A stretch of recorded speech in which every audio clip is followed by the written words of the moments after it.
ಜ್ಞಾನಧ್ವನಿ ಕೇಳುಗರಿಗೆ ನಮಸ್ಕಾರ. ಈಗ ಡಾಕ್ಟರ್ ಎ.ಆರ್. ಕೃಷ್ಣಶಾಸ್ತ್ರಿಯವರ ಕಥಾಮೃತ 6 ಮದನ ಮಂಚುಕಾಲಂಬಕ ಮುಂದುವರಿದ ಭಾಗ. ಈ ಹಿಂದಿನ ಕಥೆ. ವತ್ಸರಾಜನನ್ನು ಮದುವೆಯಾಗಲೆಂದು ತಕ್ಷಶಿಲೆಯ ರಾಜಕುಮಾರಿ ಅತ್ಯಂತ ರೂಪವತಿ ಕಳಿಂಗಸೇನೆ ಕೌಶಾಂಬಿಗೆ ಬಂದಳು. ಯೌಗಂಧರಾಯಣನ ಉಪಾಯದಿಂದ ಈಶ್ವರನ ವರ ಪಡೆದು ಬಂದ ಮದನವೇಗನು ವತ್ಸರಾಜನ ರೂಪಧರಿಸಿ ಅವಳನ್ನು ಮದುವೆಯಾಗಿ ಅವಳು ಗರ್ಭವತಿಯಾದಳು. ಅವಳಿಗೆ ಹೆಣ್ಣು ಮಗುವಾಯಿತೆಂದಾಗ ವತ್ಸರಾಜನು ಆ ಮಗುವು ನರವಾಹನದತ್ತನಿಗೆ ಹೆಂಡತಿಯಾಗಬಹುದು ಎಂದನು. ವಾಸವದತ್ತೆ ಆಕ್ಷೇಪಿಸಲು ದೇವತೆಗಳು ಕಳಿಂಗಸೇನೆಯ ಮಗುವನ್ನು ಬದಲಿಸಿ ಅದರ ಜಾಗದಲ್ಲಿ ರತಿಯನ್ನು ತಂದಿಟ್ಟಿರಬೇಕು ಎಂದ ಯೌಗಂಧರಾಯಣನು ಒಂದು ಕಥೆಯನ್ನು ಹೇಳಿದನು. ವಿರೂಪಾಕ್ಷನ ಕಥೆ. ಕುಬೇರನಿಗೆ ವಿರೂಪಾಕ್ಷನೆಂಬ ಭೃತ್ಯನಿದ್ದನು. ಅವನು 1,00,000 ನಿಧಿಗೆ ಪ್ರಧಾನಾಧ್ಯಕ್ಷನಾಗಿದ್ದನು. ಅವನು ಮಧುರೆಯ ಹೊರಗೆ ಇದ್ದ ನಿಧಿಯನ್ನು ಕಾಯುವುದಕ್ಕೆ ಒಬ್ಬ ಯಕ್ಷನನ್ನು ನೇಮಿಸಿದ್ದನು. ಆ ಊರಿನ ಒಬ್ಬ ಪಾಶುಪತ ಬ್ರಾಹ್ಮಣನು ನಿಧಿಯನ್ನು ಹುಡುಕುತ್ತಾ ಬಂದನು. ಅವನ ಕೈಯಲ್ಲಿದ್ದ ನರಗೊಬ್ಬಿನ ದೀಪವು ಅಲ್ಲಿ ಬೀಳಲು ಅಲ್ಲಿ ನಿಧಿ ಇದೆ ಎಂದು ಅರಿತು ಅವನು ತನ್ನ ಸ್ನೇಹಿತರೊಡನೆ ಅದನ್ನು ತೆಗೆಯುತ್ತಿದ್ದನು. ಯಕ್ಷನು ಅದನ್ನು ವಿರೂಪಾಕ್ಷನಿಗೆ ವರದಿ ಮಾಡಿದನು. ವಿರೂಪಾಕ್ಷನು ಅವರನ್ನೆಲ್ಲ ಕೊಲ್ಲು ಎಂದು ಆಜ್ಞೆ ಮಾಡಿದನು. ಅದರಂತೆ ಅವನು ಅವರನ್ನು ಕೊಂದನು. ಕುಬೇರನು ಅದನ್ನು ತಿಳಿದು, ಬಡತನದಿಂದ ಜನರು ಏನು ಬೇಕಾದರೂ ಮಾಡುತ್ತಾರೆ, ಅವರನ್ನು ತಡೆಯಬೇಕೋ ಕೊಂದೇ ಬಿಡಬೇಕೋ, ಈ ಬ್ರಹ್ಮಹತ್ಯೆ ಮಾಡಿದ ಪಾಪದಿಂದ ಮನುಷ್ಯನಾಗಿ ಹುಟ್ಟು ಎಂದು ವಿರೂಪಾಕ್ಷನಿಗೆ ಶಾಪ ಕೊಟ್ಟನು. ಅವನು ಕೂಡಲೇ ಒಂದು ಅಗ್ರಹಾರದ ಬ್ರಾಹ್ಮಣನ ಮನೆಯಲ್ಲಿ ಹುಟ್ಟಿದನು. ಅವನ ಹೆಂಡತಿಯ ಕೋರಿಕೆಯಂತೆ ಕುಬೇರನು ಅವಳನ್ನೂ ಮರ್ತ್ಯಲೋಕಕ್ಕೆ ಕಳುಹಿಸಿದನು. ಅವಳು ಆ ಬ್ರಾಹ್ಮಣನ ದಾಸಿಯ ಮನೆಯ ಬಾಗಿಲಲ್ಲಿ ಮಗುವಾಗಿ ಬಿದ್ದಿದ್ದಳು. ಅದನ್ನು ಅವಳು ಬ್ರಾಹ್ಮಣನಿಗೆ ತಂದುಕೊಟ್ಟಳು. ಹುಡುಗರು ಪರಸ್ಪರ ಪ್ರೀತಿಯಿಂದ ಬೆಳೆದುವು. ಮುಂದೆ ಅವರಿಗೆ ಮದುವೆಯಾಗಿ ಜಾತಿ ಸ್ಮರತ್ವ ಇಲ್ಲದಿದ್ದರೂ ವಿರಹ ಕಳೆದವರಂತೆ ಸುಖವಾಗಿದ್ದರು. ಕಾಲಕ್ರಮದಲ್ಲಿ ಅವನು ಮೃತಿ ಹೊಂದಲು ಹೆಂಡತಿಯು ಸಹಗಮನ ಮಾಡಿದಳು. ಅವಳ ತಪೋಬಲದಿಂದ ಅವನ ಪಾಪ ಹರಿದು ಮತ್ತೆ ಸ್ವಸ್ಥಾನವನ್ನು ಪಡೆದನು. ಹೀಗೆ ಒಂದೊಂದು ನಿಮಿತ್ತದಿಂದ ದಿವ್ಯ ವ್ಯಕ್ತಿಗಳು ಭೂಲೋಕದಲ್ಲಿ ಜನಿಸುತ್ತಾರೆ ಎಂದನು. ಕಳಿಂಗಸೇನೆಯು ಮಗುವಿಗೆ ಮದನ ಮಂಚುಕೆ ಎಂದು ಹೆಸರಿಟ್ಟಳು. ಮಗು ತುಂಬ ಚೆನ್ನಾಗಿದೆ ಎಂದು ಕೇಳಿ ಒಂದು ದಿನ ವಾಸವದತ್ತೆಯು ಅದನ್ನು ಕರೆಸಿಕೊಂಡಳು. ಅದು ರತಿಯೇ ಎಂದು ಅಲ್ಲಿದ್ದವರೆಲ್ಲರೂ ಹೊಗಳಿದರು. ಅನಂತರ ಅವನು ನರವಾಹನದತ್ತನಿಗೆ ಹೇಳಿ ಕಳುಹಿಸಿ ಅದನ್ನು ತೋರಿಸಿದಳು. ಅವನೂ ತುಂಬ ಆನಂದಪಟ್ಟನು. ಅಲ್ಲಿಂದ ಮುಂದೆ ಅವರು ಮಕ್ಕಳಾಗಿದ್ದರೂ ಒಬ್ಬರನ್ನು ಒಬ್ಬರು ಅಗಲಿರುವುದಕ್ಕೆ ಒಪ್ಪುತ್ತಿರಲಿಲ್ಲ. ಅವರ ಮದುವೆ ದೈವ ಸಂಕಲ್ಪಿತವಾದದ್ದು ಎಂದು ಎಲ್ಲರಿಗೂ ಮಂದಟ್ಟಾಯಿತು. ಕಳಿಂಗಸೇನೆಗೆ ಇದು ತಿಳಿದು ತುಂಬ ಸಂತೋಷವಾಯಿತು. ಅವಳು ನರವಾಹನದತ್ತನನ್ನು ಅಳಿಯನಂತೆ ಪ್ರೀತಿಸಲು ಮೊದಲು ಮಾಡಿದನು. ವತ್ಸರಾಜನು ಮಗನಿಗೇ ಒಂದು ಅರಮನೆಯನ್ನು ಕಟ್ಟಿಸಿಕೊಟ್ಟು ಅವನಿಗೆ ಯುವರಾಜ ಪಟ್ಟ ಕಟ್ಟಿದನು. ಅವರ ಜೊತೆಯವರಾದ ತನ್ನ ಮಂತ್ರಿಪುತ್ರರನ್ನು ಅವನಿಗೆ ಮಂತ್ರಿಗಳಾಗಿ ನೇಮಿಸಿದನು. ಹೀಗೆ ಯೌಗಂಧರಾಯಣನ ಮಗನಾದ ಮರುಭೂತಿಯು ಮಂತ್ರಿಯೂ, ರುಮಣ್ವಂತನ ಮಗನಾದ ಹರಿಶಿಖನು ಸೇನಾಪತಿಯೂ, ವಸಂತಕನ ಮಗನಾದ ತಪಂತಕನು ಆಟದ ಸ್ನೇಹಿತನೂ, ಇತ್ಯಕನ ಮಗನಾದ ಗೋಮುಖನು ಪ್ರತೀಹಾರನು, ಪಿಂಗಳಿಕೆಯ ಮಕ್ಕಳಾದ ವೈಶ್ವಾನರ ಶಾಂತಿ ಸೋಮರು ಪುರೋಹಿತರೂ ಆದರು. ಜಯಕುಂಜರದ ಮೇಲೆ ಯುವರಾಜನು ಊರ ಸುತ್ತ ಮೆರವಣಿಗೆ ಮಾಡಿಕೊಂಡು ಬಂದನು. ಕಳಿಂಗಸೇನೆಯು ಸೋಮಪ್ರಭೆಯನ್ನು ನೆನೆದು ಬರಮಾಡಿಕೊಂಡಳು. ಅವಳು ಸ್ನೇಹಿತಳ ಯೋಗಕ್ಷೇಮವನ್ನು ವಿಚಾರಿಸಿ, ನಿನ್ನ ಕೆಲಸ ಮುಗಿಯುತ್ತಾ ಬಂತು, ಇನ್ನೇನು ಶಾಪ ವಿಮೋಚನೆಯಾಗುತ್ತದೆ ಎಂದು ಸಮಾಧಾನ ಹೇಳಿ ಅವಳ ಮಗಳಿಗೆ 3 ಲೋಕದಲ್ಲಿಯೂ ಕಂಡರಿಯದ ಒಂದು ದಿವ್ಯ ಉದ್ಯಾನವನ್ನು ನಿರ್ಮಿಸಿಕೊಟ್ಟಳು. ಮರುದಿನ ಅದನ್ನು ನೋಡಿ ಎಲ್ಲರೂ ಆಶ್ಚರ್ಯಪಡುವವರೇ. ಅಲ್ಲಿಯೇ ಕಳಿಂಗಸೇನೆಯು ಅಂದು ವತ್ಸರಾಜ, ವಾಸವದತ್ತೆ, ನರವಾಹನದತ್ತ ಮುಂತಾದವರೆಲ್ಲರಿಗೂ ಆತಿಥ್ಯ ನಡೆಸಿದಳು. ಮರುದಿನ ರಾಜನು ದೇವಸ್ಥಾನಕ್ಕೆ ಹೋಗಿರಲು ಅಲ್ಲಿ ದಿವ್ಯ ವಸ್ತ್ರಾಭರಣಗಳನ್ನು ಉಟ್ಟು ತೊಟ್ಟಿದ್ದ ಕೆಲವು ಸ್ತ್ರೀಯರನ್ನು ಕಂಡು ಅವರು ಯಾರು ಎಂದು ವಿಚಾರಿಸಿದನು. ಅವರು ತಾವು ವಿದ್ಯೆಗಳೆಂದೂ ಅವನ ಮಗನನ್ನು ಸೇರಲು ಬಂದಿದ್ದರೆಂದೂ ಹೇಳಿದರು. ರಾಜನು ವಿಸ್ಮಯಗೊಂಡು ಅರಮನೆಗೆ ಹೋಗಲು ಅಲ್ಲಿ ವಾಸವದತ್ತೆ ವೀಣೆ ಬಾರಿಸುತ್ತಿದ್ದಳು. ನರವಾಹನದತ್ತನು ಬಂದವನೇ, ಅಮ್ಮ, ಇಲ್ಲಿ ವೀಣೆಯು ತಪ್ಪಿತಲ್ಲವೇ ಎಂದು ವಿನಯದಿಂದ ಕೇಳಿದನು. ರಾಜನು, ಅದನ್ನು ತೆಗೆದುಕೊಂಡು ನೀನು ಬಾರಿಸು ನೋಡೋಣ ಎನ್ನಲು ರಾಜಪುತ್ರನು ಗಂಧರ್ವರೂ ವಿಸ್ಮಿತರಾಗುವಂತೆ ದಿವ್ಯವಾಗಿ ಬಾರಿಸಿದನು. ಹೀಗೆ ಎಲ್ಲ ವಿದ್ಯೆಗಳೂ ಕಲೆಗಳೂ ಅವನನ್ನು ಒಲಿದು ಬಂದವು. ಮದನ ಮಂಚುಕೆಯು ನೃತ್ಯ ನಿಪುಣಳಾಗಲು ನರವಾಹನದತ್ತನು ಅವಳೊಡನೆ ನೃತ್ಯಕ್ಕೆ ಒಡಗೂಡುವಂತೆ ಹಾಡುವನು, ವಾದ್ಯಗಳನ್ನು ಬಾಜಿಸುವನು. ಆನೆ, ಕುದುರೆ, ರಥ, ಶಸ್ತ್ರ, ಅಸ್ತ್ರ, ಚಿತ್ರ, ಪುಸ್ತ ಮುಂತಾದವುಗಳಲ್ಲೆಲ್ಲ ಪರಿಣತನಾಗಿ ಪರದೇಶಗಳಿಂದ ಬಂದ ವಿದ್ವಾಂಸರನ್ನು ಅವುಗಳಲ್ಲಿ ಜಯಿಸಿದನು.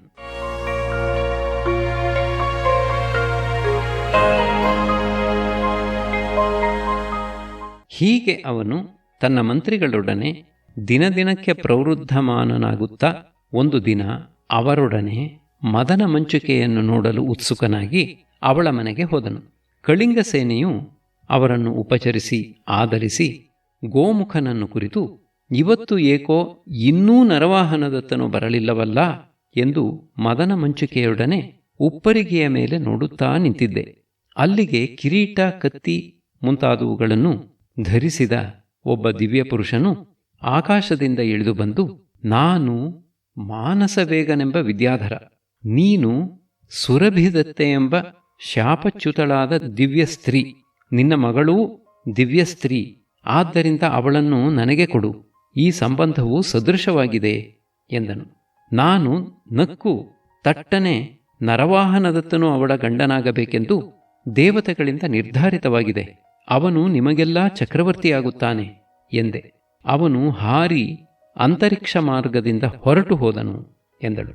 ಗೋಮುಖನು, ಈ ವಿದ್ಯಾಧರರು ನಮಗೆ ವಿರೋಧಿಗಳು, ಸ್ವತಂತ್ರರಾಗಿರುವವರಿಗೆ ತಮ್ಮ ಮೇಲೆ ಒಬ್ಬನು ಪ್ರಭುವಾಗುತ್ತಾನೆಂದರೆ ರುಚಿಸುತ್ತದೆಯೇ?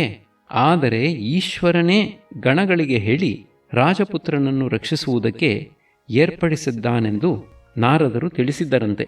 ನಮ್ಮ ತಂದೆಯಿಂದ ಇದನ್ನು ಕೇಳಿದ್ದೇನೆ ಎಂದನು. ಕಳಿಂಗ ಸೇನೆಯು ಹೆದರಿ, ಹಾಗಾದರೆ ಯಾವನಾದರೂ ಮದನ ಮಂಚಿಕೆಯನ್ನು ವಂಚಿಸಿಬಿಟ್ಟಾನು, ರಾಜಪುತ್ರನು ಬೇಗ ಅವಳನ್ನು ಮದುವೆ ಮಾಡಿಕೊಂಡು ಬಿಟ್ಟರೆ ಒಳ್ಳೆಯದಲ್ಲವೇ ಎಂದಳು. ಅವರು, ಈ ವಿಷಯವನ್ನು ನೀನೇ ವತ್ಸರಾಜನಲ್ಲಿ ಪ್ರಸ್ತಾಪ ಮಾಡು ಎಂದರು.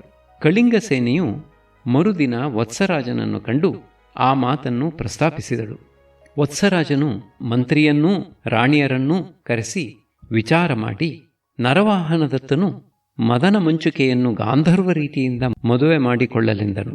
ಯೌಗಂಧರಾಯಣನು, ಪ್ರಭು, ಅದು ಸರಿಯಲ್ಲ, ಕಳಿಂಗ ಸೇನೆಯೂ ಅದಕ್ಕೆ ಒಪ್ಪಲಾರಳು, ಅವಳೂ ಅವಳ ಮಗಳೂ ದಿವ್ಯ ಸ್ತ್ರೀಯರು, ಇದನ್ನು ನನ್ನ ಸ್ನೇಹಿತನಾದ ಬ್ರಹ್ಮರಾಕ್ಷಸನೂ ಹೇಳಿದ್ದಾನೆ ಎಂದನು. ಅವರು ಹೀಗೆ ಚರ್ಚಿಸುತ್ತಿರಲು, ನರವಾಹನದತ್ತನು ನನ್ನ ಕಣ್ಬೆಂಕಿಯಿಂದ ಸುಟ್ಟ ಮನ್ಮಥನ ಅವತಾರ, ಅವನ ಹೆಂಡತಿಯಾಗುವುದಕ್ಕಾಗಿಯೇ ರತಿಯು ಮದನ ಮಂಚುಕೆಯಾಗಿ ಹುಟ್ಟಿದ್ದಾಳೆ, ಅವನು ನನ್ನ ಪ್ರಸಾದದಿಂದ ಅವಳೊಡನೆ ಒಂದು ಕಲ್ಪಕಾಲ ವಿದ್ಯಾಧರ ರಾಜ್ಯವನ್ನು ಆಳುತ್ತಾನೆ ಎಂದು ಈಶ್ವರನ ವಾಣಿ ಕೇಳಿಸಿತು. ಇದನ್ನು ಕೇಳಿದ ಮೇಲೆ ವತ್ಸರಾಜನು ಸಂತೋಷದಿಂದ ಮಗನ ಮದುವೆಗೆ ಏರ್ಪಡಿಸಿದನು. ಜೋಯಿಸರನ್ನು ಕರೆಸಿ ಲಗ್ನ ಕಟ್ಟಿಸಿಯಾಯಿತು. ಅವರು ವಧೂವರರಿಗೆ ಸ್ವಲ್ಪ ಕಾಲ ವಿಯೋಗ ಉಂಟಾಗುತ್ತದೆ ಎಂದು ಹೇಳಿದರು. ಮದುವೆಯ ದಿನ ಕಳಿಂಗ ಸೇನೆಯು ಮದನ ಮಂಚುಕೆಗೆ ಅವಳ ತಂದೆ ಕಳುಹಿಸಿಕೊಟ್ಟ ದಿವ್ಯವಾದ ವಸ್ತ್ರ ವಿಭೂಷಣಾದಿಗಳಿಂದ ಅಲಂಕಾರ ಮಾಡಿದಳು. ಈಶ್ವರನು ಕಳುಹಿಸಿದ ದಿವ್ಯಾಂಗನೆಯರು ಬಂದು ಹಾಡಿದರು, ಚಾರಣರು ವಾದ್ಯ ಬಾರಿಸಿದರು. ನರವಾಹನದತ್ತನು ಮದನ ಮಂಚುಕೆಯನ್ನು ಅಗ್ನಿಸಾಕ್ಷಿಕವಾಗಿ ಮದುವೆಯಾದನು. ಅವರು ಅಗ್ನಿ ಪ್ರದಕ್ಷಿಣೆ ಮಾಡುತ್ತಿರಲು ಸೂರ್ಯಚಂದ್ರರು ಕೈ ಹಿಡಿದುಕೊಂಡು ಮೇರುವನ್ನು ಸುತ್ತಿ ಬರುವಂತಿತ್ತು. ದೇವದುಂದುಭಿಗಳು ಧ್ವನಿ ಮಾಡಿದುವು. ರಾಜಾಧಿರಾಜರು ಹೊನ್ನು ರನ್ನಗಳನ್ನು ತಂದು ಉಪಾಯನವಾಗಿ ಒಪ್ಪಿಸುತ್ತಿರಲು ಕೌಶಾಂಬಿಯು ರತ್ನಾಕರದಂತೆ ಶೋಭಿಸುತ್ತಿತ್ತು. ಲೋಕವೆಲ್ಲವೂ ಚಾರಣರ ಸ್ತುತಿಗಳಲ್ಲಿಯೂ ನರ್ತಕಿಯರ ನೃತ್ಯಗಳಲ್ಲಿಯೂ ಸಂಗೀತಗಳಲ್ಲಿಯೂ ತನ್ಮಯವಾಗಿ ಹೋಯಿತು. ಕೌಶಾಂಬಿಯೇ ಕುಣಿದಾಡುವಂತಿತ್ತು. ಹೀಗೆ ವಿವಾಹ ಮಹೋತ್ಸವವು ದೀರ್ಘಕಾಲ ನಡೆದು ನರವಾಹನದತ್ತನು ಪೂರ್ಣ ಮನೋರಥನಾದನು. ಎಲ್ಲರೂ ಸಂತುಷ್ಟರಾದರು. ಮದನ ಮಂಚುಕಾಲಂಬಕ ಮುಗಿಯಿತು. ಶ್ರೀರಸ್ತು.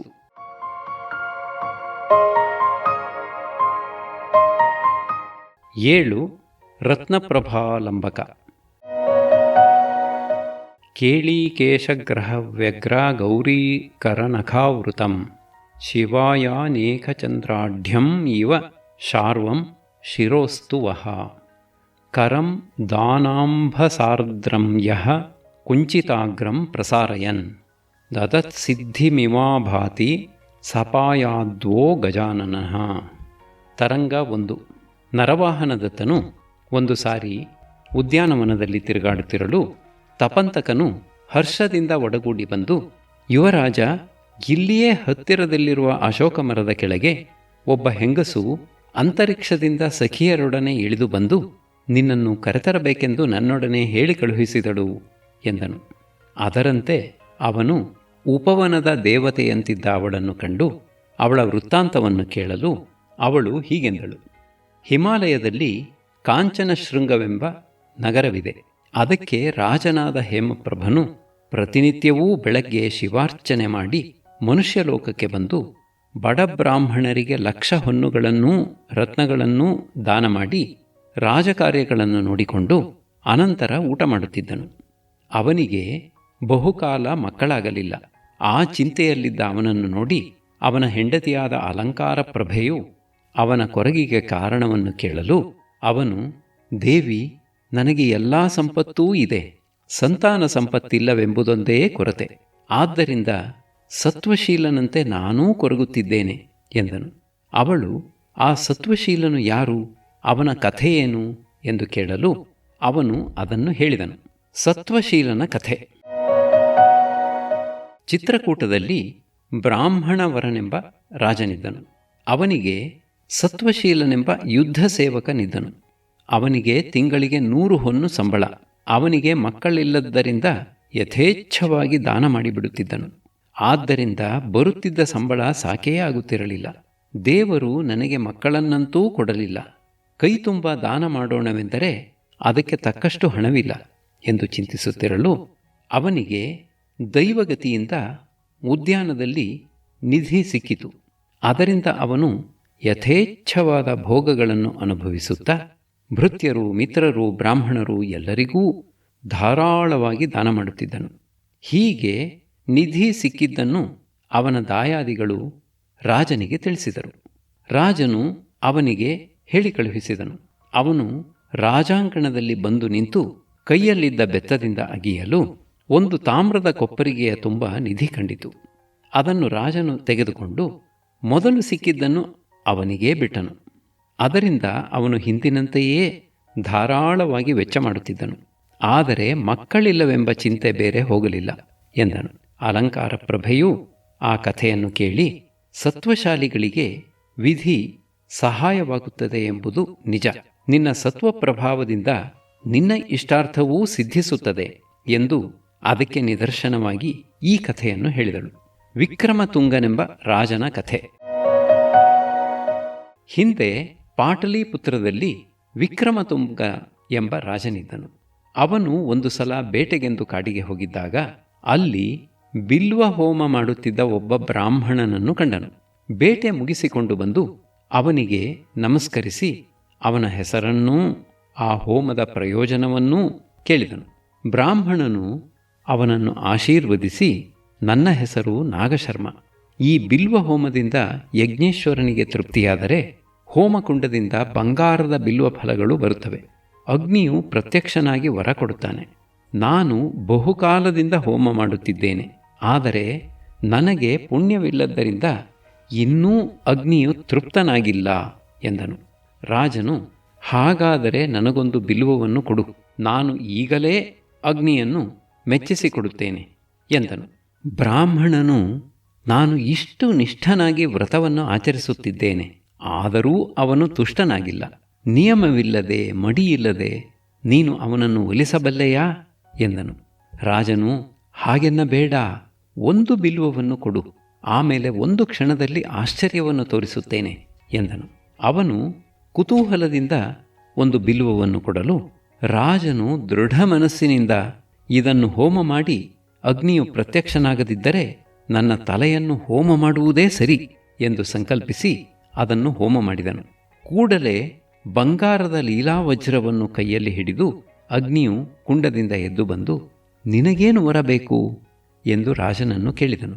ರಾಜನು ನಮಸ್ಕರಿಸಿ, ನನಗೆ ಬೇರೇನೂ ವರ ಬೇಕಿಲ್ಲ, ಈ ಬ್ರಾಹ್ಮಣನ ಇಷ್ಟಾರ್ಥವನ್ನು ಸಲ್ಲಿಸಿದರೆ ಸಾಕು ಎಂದನು.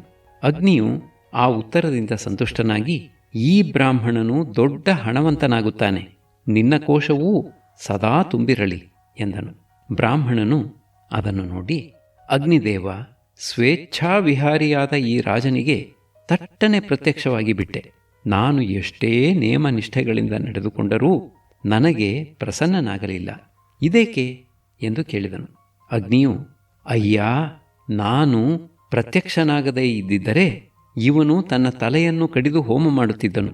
ಅದು ನಿನಗೆ ಗೊತ್ತೇ, ತೀವ್ರವಾದ ಸತ್ವವುಳ್ಳವನಿಗೆ ಸಿದ್ಧಿಗಳು ಬೇಗ ಲಭಿಸುತ್ತವೆ, ನಿನ್ನಂಥ ಮಂದಸತ್ವನಿಗೆ ಅವು ಲಭಿಸುವುದು ತುಂಬ ತಡ ಎಂದು ಅಂತರ್ಧಾನ ಹೊಂದಿದನು. ಬ್ರಾಹ್ಮಣನೂ ರಾಜನೂ ಅವರವರ ಊರಿಗೆ ಹೋದರು. ಒಂದು ದಿನ ದತ್ತಶರ್ಮನೆಂಬ ಬ್ರಾಹ್ಮಣನು ಆ ರಾಜನನ್ನು ಕಂಡು ತಾನು ಒಂದು ಚೂರ್ಣದ ಸಹಾಯದಿಂದ ತಾಮ್ರವನ್ನು ಚಿನ್ನ ಮಾಡಬಲ್ಲೆನೆಂದು ಹೇಳಿದನು. ರಾಜನು ನೋಡೋಣವೆಂದು ಅವನಿಗೆ ಸ್ವಲ್ಪ ತಾಮ್ರವನ್ನು ತರಿಸಿಕೊಡಲು ಅವನು ಅದನ್ನು ಕರಗಿಸಿ ಅದಕ್ಕೆ ಒಂದು ಪುಡಿಯನ್ನು ಹಾಕಿದನು. ಆದರೆ ಒಬ್ಬ ಯಕ್ಷನು ಬಂದು ಆ ಚೂರ್ಣವನ್ನು ಹಾರಿಸಿಕೊಂಡು ಹೋದನು. ಅವನು ಅದೃಶ್ಯನಾಗಿದ್ದರಿಂದ ಯಾರಿಗೂ ಕಾಣಲಿಲ್ಲ. ಅಗ್ನಿಯ ವರಪ್ರಸಾದವನ್ನು ಪಡೆದಿದ್ದ ರಾಜನೊಬ್ಬನು ಮಾತ್ರ ಅವನನ್ನು ಕಂಡನು. ಹೀಗೆ ತಾಮ್ರಕ್ಕೆ ಚೂರ್ಣದ ಸಂಬಂಧ ಬರದೆ ಅದು ಚಿನ್ನವಾಗದೆ ಹಾಗೆಯೇ ಉಳಿಯಿತು. 3 ಸಲ ಕರಗಿಸಿ ಪುಡಿ ಹಾಕಿದರೂ ಹೀಗೇ ಆಯಿತು. ಆಗ ರಾಜನು ಆ ಪುಡಿಯನ್ನು ತನ್ನ ಕೈಯಿಂದ ಹಾಕಿದನು. ಆಗ ಯಕ್ಷನು ಅದನ್ನು ಅಪಹರಿಸದೆ ನಗುನಗುತ್ತಾ ಹೊರಟು ಹೋದನು. ಅದರಿಂದ ಚಿನ್ನವಾಯಿತು. ರಾಜನು ಅದಕ್ಕೆ ಕಾರಣವನ್ನು ವಿವರಿಸಿದನು. ಆಮೇಲೆ ಆ ವಿಧಾನವನ್ನು ಅವನಿಂದ ಕಲಿತು ರಾಜನು ತನ್ನ ಕೋಶವನ್ನು ಚಿನ್ನದಿಂದ ತುಂಬಿಕೊಂಡು ಯಥೇಚ್ಛವಾಗಿ ದಾನಧರ್ಮಗಳನ್ನು ಮಾಡುತ್ತಾ ಬಂದನು. ಹೀಗೆ ಈಶ್ವರನು ತೀವ್ರ ಸತ್ವವುಳ್ಳವರಿಗೆ ಹೆದರಿಯೋ ಪ್ರಸನ್ನನಾಗಿಯೋ ಅವರ ಅಭೀಷ್ಟವನ್ನು ಸಲ್ಲಿಸುತ್ತಾನೆ. ನಿನಗಿಂತಲೂ ಹೆಚ್ಚಿನ ಧೀರಸತ್ವನೂ ದಾನವೀರನೂ ಮತ್ತಾವನಿದ್ದಾನೆ, ನಿನಗೆ ಶಿವನು ಮಗನನ್ನು ಕೊಟ್ಟೇ ಕೊಡುತ್ತಾನೆ, ಚಿಂತೆ ಬೇಡ ಎಂದು ಧೈರ್ಯ ಹೇಳಿದಳು. ಮರುದಿನ ಅವನು ಹೆಂಡತಿಯೊಡನೆ ನಿರಾಹಾರನಾಗಿ ಈಶ್ವರನನ್ನು ಕುರಿತು ತಪಸ್ಸಿಗೆ ಆರಂಭಿಸಿದನು.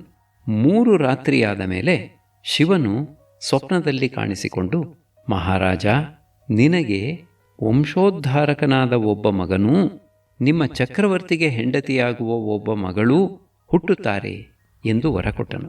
ರಾಣಿಗೂ ಗೌರಿಯು ಕನಸಿನಲ್ಲಿ ಬಂದು ಹೀಗೆಯೇ ಹೇಳಿದಳು.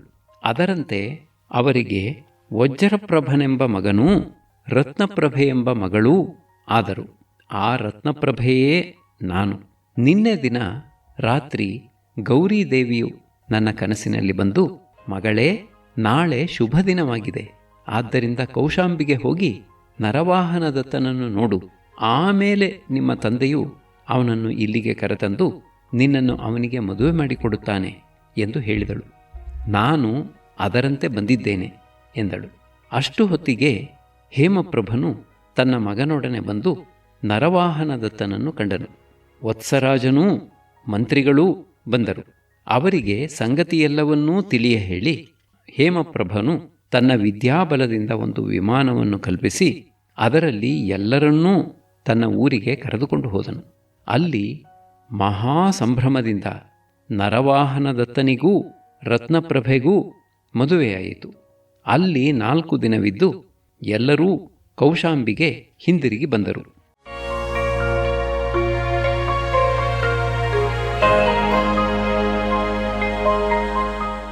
ತರಂಗ 2. ಮರುದಿನ ಬೆಳಗ್ಗೆ ಗೋಮುಖ ಮೊದಲಾದ ಅವನ ಸ್ನೇಹಿತರು ನರವಾಹನದತ್ತನನ್ನು ನೋಡುವುದಕ್ಕೆ ಬಂದರು. ದ್ವಾರಪಾಲಕಳು ಅವರನ್ನು ಬಾಗಿಲಲ್ಲೇ ನಿಲ್ಲಿಸಿ ಒಳಗೆ ಬಂದು ಅನುಜ್ಞೆ ಪಡೆದು ಆಮೇಲೆ ಬಿಟ್ಟಳು. ರತ್ನಪ್ರಭೆಯು ಅವಳನ್ನು ಕುರಿತು, ಇನ್ನು ಮೇಲೆ ಇವರನ್ನು ತಡೆಯಬೇಡ, ಇವರು ಆರ್ಯಪುತ್ರನ ಆಪ್ತ ಸ್ನೇಹಿತರು, ಅಂತಃಪುರಕ್ಕೆ ಈ ವಿಧವಾದ ರಕ್ಷಣೆಯೇ ನನಗೆ ಸಮ್ಮತವಲ್ಲ ಎಂದು ಹೇಳಿದಳು. ಆಮೇಲೆ ಗಂಡನನ್ನು ನೋಡಿ, ಆರ್ಯಪುತ್ರ, ಪ್ರಸ್ತಾಪ ಒದಗಿದ್ದರಿಂದ ಒಂದು ಮಾತನ್ನು ಹೇಳುತ್ತೇನೆ. ಹೆಂಗಸರಿಗೆ ಕಾವಲಿಡುವುದು ಒಂದು ನೀತಿ. ಅಸೂಯೆಯಿಂದಲೋ ಅಜ್ಞಾನದಿಂದಲೋ ಇಟ್ಟ ನಿರ್ಬಂಧ ಏನೂ ಕೆಲಸಕ್ಕೆ ಬರುವುದಿಲ್ಲ. ಕುಲಸ್ತ್ರೀಯರ ಶೀಲವೇ ಅವರಿಗೆ ದೊಡ್ಡ ಕಾವಲು. ಉಕ್ಕಿ ಹರಿಯುವ ನದಿಯನ್ನೂ ನಾರಿಯನ್ನೂ ಯಾರು ತಡೆಯುವುದಕ್ಕಾಗುತ್ತದೆ? ಚಪಲೆಯರನ್ನು ಬ್ರಹ್ಮನೂ ರಕ್ಷಿಸಲಾರ ಎಂದು ಈ ಕಥೆಯನ್ನು ಹೇಳಿದಳು. ರತ್ನಾಧಿಪತಿ ರಾಜನ ಕಥೆ. ಸಮುದ್ರ ಮಧ್ಯದಲ್ಲಿ ರತ್ನಕೂಟವೆಂಬ ದ್ವೀಪವಿದೆ. ಅಲ್ಲಿ ರತ್ನಾಧಿಪತಿ ಎಂಬ ಪರಮ ವೈಷ್ಣವನಾದ ರಾಜನಿದ್ದನು. ಅವನು ವಿಷ್ಣುವನ್ನು ತಪಸ್ಸಿನಿಂದ ಮೆಚ್ಚಿಸಿ ಭೂಮಂಡಲವನ್ನೆಲ್ಲ ಜಯಿಸುವಂತೆಯೂ ಎಲ್ಲ ರಾಜರ ಹೆಣ್ಣು ಮಕ್ಕಳನ್ನೂ ಮದುವೆಯಾಗುವಂತೆಯೂ ವರ ಪಡೆದನು. ವಿಷ್ಣುವು, ನಾಳೆ ಬೆಳಗ್ಗೆ ನಿನ್ನಲ್ಲಿಗೆ ಒಂದು ಬಿಳಿಯಾನೆ ಬರುತ್ತದೆ. ಅದು ಆಕಾಶದಲ್ಲಿ ಸಂಚರಿಸಬಲ್ಲುದು. ಅದರ ಮೇಲೆ ಹತ್ತಿಕೊಂಡು ಹೋಗಿ ನೀನು ಯಾವ ರಾಜನನ್ನು ಬೇಕಾದರೂ ಜಯಿಸಬಹುದು. ಅವನೂ ತನ್ನ ಮಗಳನ್ನು ಕಾಣಿಕೆಯಾಗಿ ಕೊಡುತ್ತಾನೆ ಎಂದು ಹೇಳಿದನು. ಅದರಂತೆ ಅವನು ಭೂಮಂಡಲವನ್ನೆಲ್ಲ ಜಯಿಸಿ 80,000 ರಾಜಪುತ್ರಿಯರನ್ನು ಮದುವೆಯಾದನು. ಒಂದು ದಿನ ಅವನು ಆ ಆನೆಯ ಮೇಲೆ ದ್ವೀಪಾಂತರಗಳನ್ನು ಸುತ್ತಿಕೊಂಡು ತನ್ನ ಊರಿಗೆ ಬರುವ ಹೊತ್ತಿಗೆ ಸರಿಯಾಗಿ ಗರುಡ ವಂಶದ ದೊಡ್ಡ ಹಕ್ಕಿಯೊಂದು ಎರಗಿ ಆ ಆನೆಯ ತಲೆಯನ್ನು ಕುಕ್ಕಿತು. ಕೂಡಲೇ ಆನೆಯು ಮೂರ್ಛೆ ಹೋಗಿ ನೆಲದ ಮೇಲೆ ಬಿದ್ದಿತು. ಏನೇನು ಮಾಡಿದರೂ ಅದನ್ನು ಎಬ್ಬಿಸುವುದಕ್ಕಾಗಲಿಲ್ಲ. 5 ದಿನ ಒಂದೇ ಸಮನಾಗಿ ಅದು ಹೀಗೆ ಏನನ್ನೂ ತಿನ್ನದೆ ಕುಡಿಯದೆ ಬಿದ್ದಿರಲು ರಾಜನೂ ಅನ್ನ ನೀರು ಬಿಟ್ಟು ದುಃಖದಿಂದ, ಎಲೈ ಲೋಕಪಾಲಕರೇ, ಇದಕ್ಕೇನು ಉಪಾಯ ಹೇಳಿ, ಇಲ್ಲದಿದ್ದರೆ ನನ್ನ ತಲೆಯನ್ನು ಉಪಾಹಾರವಾಗಿ ಅರ್ಪಿಸಿಬಿಡುತ್ತೇನೆ ಎಂದು ಕೊರಳಿಗೆ ಕತ್ತಿ ಇಟ್ಟುಕೊಳ್ಳಲು, ಕೂಡಲೇ ಸಾಹಸ ಮಾಡಬೇಡ ರಾಜ, ಪತಿವ್ರತೆಯಾದ ಯಾವಳಾದರೂ ಒಬ್ಬ ಹೆಂಗಸು ಬಂದು ಮುಟ್ಟಿದರೆ ಇದು ಏಳುತ್ತದೆ ಎಂದು ಅಶರೀರವಾಣಿಯಾಯಿತು. ಅದನ್ನು ಕೇಳಿ ಸಂತೋಷಪಟ್ಟು ರಾಜನು ತನ್ನ ಪಟ್ಟದ ರಾಣಿಗೆ ಹೇಳಿ ಕಳುಹಿಸಿದನು. ಅವಳು ಬಂದು ಮುಟ್ಟಿದಳು. ಆದರೆ ಆನೆ ಏಳಲಿಲ್ಲ. ಆಮೇಲೆ ಅವನ 80,000 ಹೆಂಡಿರೂ ಒಬ್ಬೊಬ್ಬರಾಗಿ ಬಂದು ಮುಟ್ಟಿದರು. ಆದರೂ ಆನೆ ಏಳಲಿಲ್ಲ. ಆ ಊರಿನಲ್ಲಿದ್ದ ಹೆಂಗಸರೆಲ್ಲ ಬಂದು ಮುಟ್ಟಿದರು. ಆದರೂ ಏಳಲಿಲ್ಲ. ನಮ್ಮೂರಿನೊಳಗಾಗಿ ಒಬ್ಬ ಪತಿವ್ರತೆ ಇಲ್ಲವೇ ಎಂದು ರಾಜನಿಗೆ ತುಂಬ ದುಃಖವಾಯಿತು. ಅಷ್ಟು ಹೊತ್ತಿಗೆ ತಾಮ್ರಲಿಪ್ತಿಯಿಂದ ಹರ್ಷಗುಪ್ತನೆಂಬ ವರ್ತಕನೊಬ್ಬನು ಅಲ್ಲಿಗೆ ಬಂದನು. ಶೀಲವತಿ ಎಂಬ ಅವನ ಸೇವಕಳೊಬ್ಬಳು ಈ ವಿಚಾರವನ್ನು ಕೇಳಿ ಕುತೂಹಲದಿಂದ ನಾನೂ ಮುಟ್ಟಿ ನೋಡುತ್ತೇನೆ ಎಂದು ಬಂದಳು. ಅವಳು ಮುಟ್ಟಿದ ಕೂಡಲೇ ಆನೆಯು ಝಗ್ಗನೆ ಮೇಲಕ್ಕೆದ್ದಿತು. ರತ್ನಾಧಿಪತಿಯು ಅವಳನ್ನು ಅಭಿನಂದಿಸಿ ಅಸಂಖ್ಯಾತ ರತ್ನಗಳಿಂದ ಅವಳನ್ನು ಸನ್ಮಾನಿಸಿದನು. ಅವಳ ಒಡೆಯನಾದ ಹರ್ಷಗುಪ್ತನನ್ನು ಗೌರವಿಸಿದನು. ಆಮೇಲೆ ತನ್ನ ಹೆಂಡಿರ ಸಂಬಂಧವನ್ನೆಲ್ಲ ತೊರೆದು ಅವರ ಅನ್ನವಸ್ತ್ರಾದಿಗಳಿಗೆ ಏರ್ಪಡಿಸಿ ಶೀಲವತಿಯನ್ನು ಕರೆದು ರಹಸ್ಯವಾಗಿ, ಅಮ್ಮ, ನಿಮ್ಮ ತಾಯಿಯ ವಂಶದಲ್ಲಿ ಯಾರಾದರೂ ಹುಡುಗಿ ಇದ್ದರೆ ನನಗೆ ಕೊಡಿಸು. ಅವಳೂ ನಿನ್ನ ಹಾಗೆಯೇ ಇರುತ್ತಾಳೆ, ಇದು ಖಂಡಿತ ಎಂದನು. ಅವಳು, ತಾಮ್ರಲಿಪ್ತಿಯಲ್ಲಿ ರಾಜದತ್ತೆ ಎಂಬ ನನ್ನ ತಂಗಿ ಇದ್ದಾಳೆ, ನಿನಗೆ ಇಷ್ಟವಿದ್ದರೆ ಅವಳನ್ನು ತಂದುಕೊಳ್ಳಬಹುದು ಎಂದಳು. ಅವನು ಒಪ್ಪಿ ಮರುದಿವಸ ಶೀಲವತಿಯೊಡನೆಯೂ ಹರ್ಷಗುಪ್ತನೊಡನೆಯೂ ಆನೆಯ ಮೇಲೆ ಹೊರಟು ತಾಮ್ರಲಿಪ್ತಿಗೆ ಹೋಗಿ ರಾಜದತ್ತೆಯನ್ನು ಮದುವೆ ಮಾಡಿಕೊಳ್ಳುವುದಕ್ಕೆ ಲಗ್ನವನ್ನು ವಿಚಾರ ಮಾಡಿದನು. ಜೋಯಿಸರು ವಧೂವರರ ನಕ್ಷತ್ರಗಳನ್ನು ತಿಳಿದು, ಮಹಾರಾಜ, ಒಳ್ಳೆಯ ಲಗ್ನ ಬೇಕಾದರೆ ಇನ್ನೂ 3 ತಿಂಗಳು ಕಾಯಬೇಕು. ಅದಕ್ಕೆ ಮುಂಚೆ ಮದುವೆಯಾದರೆ ರಾಜದತ್ತೆಯು ಅಸತಿಯಾಗುತ್ತಾಳೆ ಎಂದರು. ರಾಜನು ಅಷ್ಟು ದಿನ ಏಕಾಂಗಿಯಾಗಿ ಇರಲು ಇಷ್ಟವಿಲ್ಲದೆ, ಅವಳು ಎಷ್ಟಾದರೂ ಶೀಲವತಿಯ ತಂಗಿಯಲ್ಲವೇ, ಹೇಗೆ ಅಸತಿಯಾದಾಳು? ಅಲ್ಲದೆ ಸಮುದ್ರ ಮಧ್ಯದ ಒಂದು ದ್ವೀಪದಲ್ಲಿ ಒಂದು ತೊಟ್ಟಿಯ ಮನೆಯನ್ನು ಕಟ್ಟಿಸಿ ಅಲ್ಲಿ ಅವಳನ್ನು ಇಡುತ್ತೇನೆ. ಹೆಂಗಸರನ್ನೇ ಪರಿವಾರವಾಗಿ ಇಡುತ್ತೇನೆ. ಗಂಡಸನ್ನೇ ಕಾಣದಿದ್ದರೆ ಅಸತಿ ಹೇಗಾದಾಳು ಎಂದುಕೊಂಡು ಅವಳನ್ನು ಕೂಡಲೇ ಮದುವೆಯಾಗಿಬಿಟ್ಟನು. ಆಮೇಲೆ ತಾನು ಸಂಕಲ್ಪಿಸಿದ್ದಂತೆಯೇ ಅವಳನ್ನು ದುರ್ಗಮವಾದ ಒಂದು ದ್ವೀಪದಲ್ಲಿ ಬಿಟ್ಟು ಹೆಂಗಸರ ಪರಿವಾರ ಕೊಟ್ಟು ಆನೆಯ ಮೂಲಕ ಅವಳಿಗೆ ಬೇಕಾದ ಪದಾರ್ಥಗಳನ್ನು ಒದಗಿಸುತ್ತಾ ತಾನು ರಾತ್ರಿ ಅವಳೊಡನೆ ಇರುತ್ತಾ ಬೆಳಗ್ಗೆ ರಾಜಕಾರ್ಯಕ್ಕಾಗಿ ಆನೆಯ ಮೇಲೆ ರತ್ನಕೂಟಕ್ಕೆ ಹೋಗುತ್ತಾ ಇದ್ದನು. ಒಂದು ದಿನ ರಾತ್ರಿ ಕೆಟ್ಟ ಕನಸೊಂದನ್ನು ಕಂಡು ಅದರ ಪರಿಹಾರಕ್ಕಾಗಿ ಇಬ್ಬರೂ ಪಾನ ಮಾಡಿದರು. ರಾಜದತ್ತೆಗೆ ಇನ್ನೂ ಅಮಲು ಇಳಿದಿರಲಿಲ್ಲ. ಆದರೂ ರಾಜನು ಅವಳನ್ನು ಬಿಟ್ಟು ಹೊರಟು ಬಂದನು. ಅವಳ ದಾಸಿಯರು ಅವರವರ ಕೆಲಸದಲ್ಲಿ ಎಲ್ಲೆಲ್ಲಿಯೋ ಇದ್ದರು. ಆಗ ಅವಳಿದ್ದ ಕೋಣೆಯ ಬಾಗಿಲಲ್ಲಿ ಒಬ್ಬ ಗಂಡಸು ಬಂದು ನಿಂತನು. ಅವನನ್ನು ನೋಡಿ ಆಶ್ಚರ್ಯಪಟ್ಟು ಅವಳು, ಅವನಾರು, ಅಲ್ಲಿಗೆ ಹೇಗೆ ಬಂದನು ಎಂದು ಕೇಳಿದಳು. ಅವನು, ನನ್ನದು ಮಥುರಾಪುರ, ನನ್ನ ಹೆಸರು ಪವನಸೇನ, ನಾನೊಬ್ಬ ವರ್ತಕ. ತಂದೆಯ ಕಾಲಾನಂತರ ದಾಯಾದಿಗಳು ನನ್ನ ಆಸ್ತಿಯನ್ನು ದೋಚಿಕೊಳ್ಳಲು ದೇಶಾಂತರಕ್ಕೆ ಹೋಗಿ ಅಲ್ಲಿ ಚಾಕರಿ ಮಾಡಿಕೊಂಡಿರುತ್ತಾ ಸ್ವಲ್ಪ ಹಣವನ್ನು ಕೂಡಿಟ್ಟುಕೊಂಡು ವ್ಯಾಪಾರಕ್ಕೆಂದು ಬೇರೆ ಊರಿಗೆ ಹೋಗುತ್ತಿರಲು ಕಳ್ಳರು ಇದ್ದ ಹಣವನ್ನೆಲ್ಲ ಅಪಹರಿಸಿದರು. ಆಮೇಲೆ ಭಿಕ್ಷೆ ಎತ್ತುತ್ತಾ ಕನಕ ಕ್ಷೇತ್ರಕ್ಕೆ ಹೋದೆ. ಅದು ರತ್ನಗಳಿರುವ ಸ್ಥಳ. ಅಲ್ಲಿ 1 ವರ್ಷಕ್ಕೆ ಒಂದು ಭೂಮಿಯನ್ನು ಗುತ್ತಿಗೆಗೆ ತೆಗೆದುಕೊಂಡು ಅಗತೆ ಮಾಡಿದೆ. ನನ್ನಂಥವರು ಅಲ್ಲಿ ಎಷ್ಟೋ ಜನ ಎಷ್ಟೆಷ್ಟೋ ರತ್ನಗಳನ್ನು ಸಂಪಾದಿಸಿದ್ದರು. ಆದರೆ ನನಗೆ ಒಂದು ರತ್ನವೂ ಸಿಕ್ಕಲಿಲ್ಲ. ಆದ್ದರಿಂದ ದುಃಖಕ್ಕೆ ಈಡಾಗಿ ಸಮುದ್ರ ತೀರದಲ್ಲಿ ಬೆಂಕಿ ಹೊತ್ತಿಸಿ ಅಗ್ನಿ ಪ್ರವೇಶ ಮಾಡಬೇಕು ಎಂದಿರುವಷ್ಟರಲ್ಲಿ ಜೀವದತ್ತನೆಂಬ ವರ್ತಕನು ಸಿಕ್ಕಿ ಮರಣವನ್ನು ತಪ್ಪಿಸಿ ನನಗೆ ಒಂದು ಉದ್ಯೋಗವನ್ನು ಕೊಟ್ಟು ತನ್ನ ಹಡಗಿನಲ್ಲಿ ಸ್ವರ್ಣ ದ್ವೀಪಕ್ಕೆ ಕರೆದುಕೊಂಡು ಹೊರಟನು. ಆದರೆ ದಾರಿಯಲ್ಲಿ ಹಡಗು ಒಡೆದು ಹೋಯಿತು. ಒಂದು ಹಲಗೆ ಹಿಡಿದುಕೊಂಡು ತೇಲುತ್ತಾ ಬಂದು ಈ ದ್ವೀಪದ ತೀರದಲ್ಲಿರುವ ಅರಣ್ಯದಲ್ಲಿ ಬಂದು ಬಿದ್ದೆ. ಅಲ್ಲಿಂದ ಈ ಮನೆ ಕಾಣಲು ಇಲ್ಲಿಗೆ ಬಂದು ಇಲ್ಲಿ ಕಣ್ಣಿಗೆ ಅಮೃತದ ಮಳೆಗರಿಯುತ್ತಿರುವ ನಿನ್ನನ್ನು ಕಂಡೆ ಎಂದನು.